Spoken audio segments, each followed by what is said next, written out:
I will show you a way of creating analog voltages with Arduino. You wanna see? So guys, just let's first know the setup I have in here. This microcontroller is a Xiao SEMD21. SEMD21 is the same chip as the Arduino Zero, for example, and in other Arduino boards. It is connected soldered to a board I made myself in here, which connects to only one row or one pin of each row of the breadboard, okay? So this is SEMD21.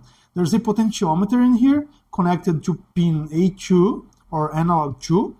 There's this orange wire which is on pin A0 or D0 of the SEMD21. And then there's on pin 3 of the SEMD21, there's a 200 ohms resistor and 1 microfarad capacitor acting as a filter. The objective of this setup is to generate analog voltages, as you can see in here. This 2.89, 2.90 is being generated by the SEMD21 itself, internally. So the SEMD21 has a DAC, which means it can generate analog voltages just like this one in here. And this voltage is generated from PWM applied to the resistor and the capacitor, becoming DC. So you can see those voltages are all almost the same because I'm using the same reference to generate them, which is the potentiometer. If I turn the potentiometer, let me show you. I'm going to turn the potentiometer. I'm turning it up, okay?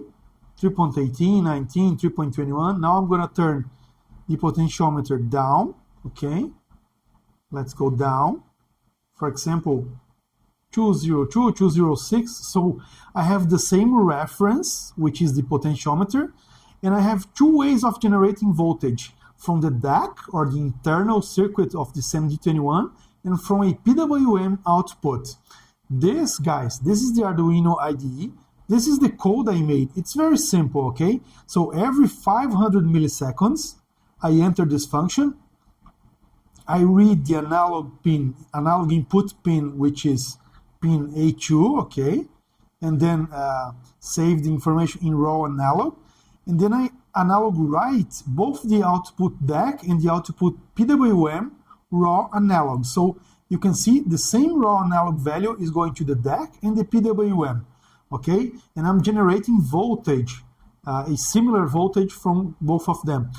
For you to remember, I'm using a 200 ohm resistor in series with a 1 microfarad capacitor to apply a filter to the PWM generated by the SEMD21, which is approximately 732 Hertz, okay? I'm filtering it and then obtaining a DC voltage in this multimeter.